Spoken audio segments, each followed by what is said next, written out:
Something that comes up often at RIOS is how do we turn challenging sites into successful projects anywhere in the world? And how can we look at the challenges that a site brings and turn them into opportunities? How does a multidisciplinary design collective approach landscape differently?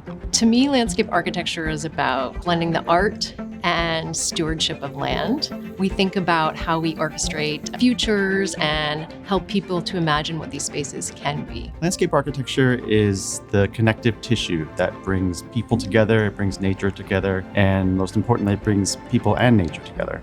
I think this year more than anything, we find ourselves asking, what does Los Angeles, with its droughts, fires, and dense urban conditions, teach us about designing anywhere? Los Angeles is a big, messy place. It's imperfect, but it also has an abundance of environments and conditions, which has allowed us to be quite fearless and experimental in our work. We're like a laboratory for some of the most challenging natural issues as well as social issues. Those are the things that are our daily practice. Los Angeles is an incredibly multicultural city, and it's that diversity of perspectives that we really value and cherish, and that really informs the way that we see the world and the way that we work. Here in Los Angeles, we have many different kinds of wildland urban interface. There are the mountains, there are the beaches, and our cities abut those landscapes. And so there's really this blurred line between city and what we call wild. And I think that's part of what makes Los Angeles really interesting. We have a deep bench of experts in many different fields, and we pull from all of those different perspectives to find the best solutions to the most complex challenges. Our roots are in Los Angeles, but we work everywhere. So we often ask ourselves, how do we ensure our landscape projects excel both technically and experientially?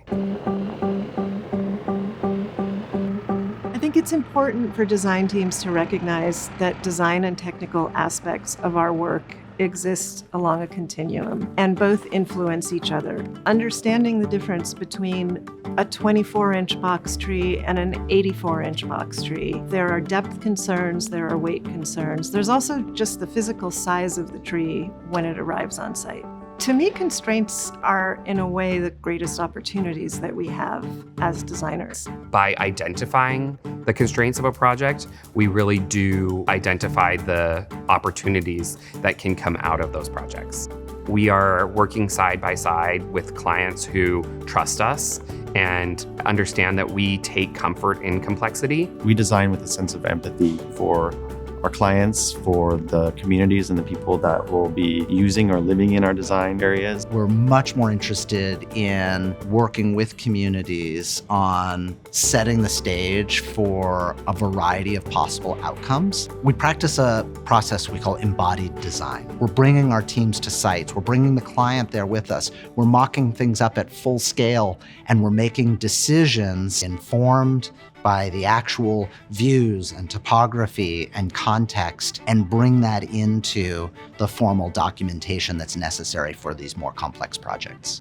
One of our core principles is around attunement to place. And so our teams, no matter where they're working, are engaged in deep research, understanding of site and context, the ecology, the environment, the people that we're working with, the different rituals and different cultures that we're working with. Getting our designers out into nurseries, tagging trees, going to similar sites like botanical gardens is a huge part of learning how to design a space. RIOS is a very multidisciplinary environment, and what comes along with that multidisciplinarity is diversity of points of view and a willingness to work at all kinds of scales. Often we like to tell people we design coffee cups to cities, and I think we love to see the patterns and the systems that can span across all of those scales. Horticulture is at the heart of my practice, layered in with the human layer of design.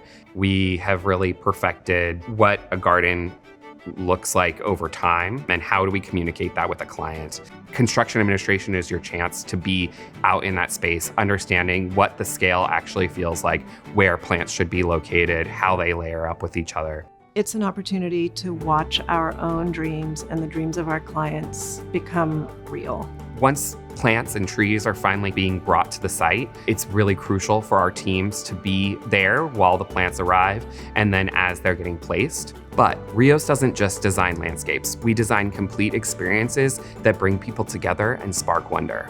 I think we bring a joy and an optimism to our work that is really people-focused and that really considers the way people will experience space and use space and cherish spaces. At RIOS, that optimism comes from so many examples of having worked with communities and made people's lives better. With a firm like RIOS with 40 years of experience under its belt, we really have this great wealth of problem-solving methodologies that we can apply to cities all over the place. A successful project for us is one that brings joy and delight to people who are using it. I think what unites us is a passion for telling the story of places, for helping people achieve a sense of wonder about the world around them. I think our pursuit of creating wonder in design is really about creating moments for discovery, orchestrating spontaneity, and creating curiosity in the experience.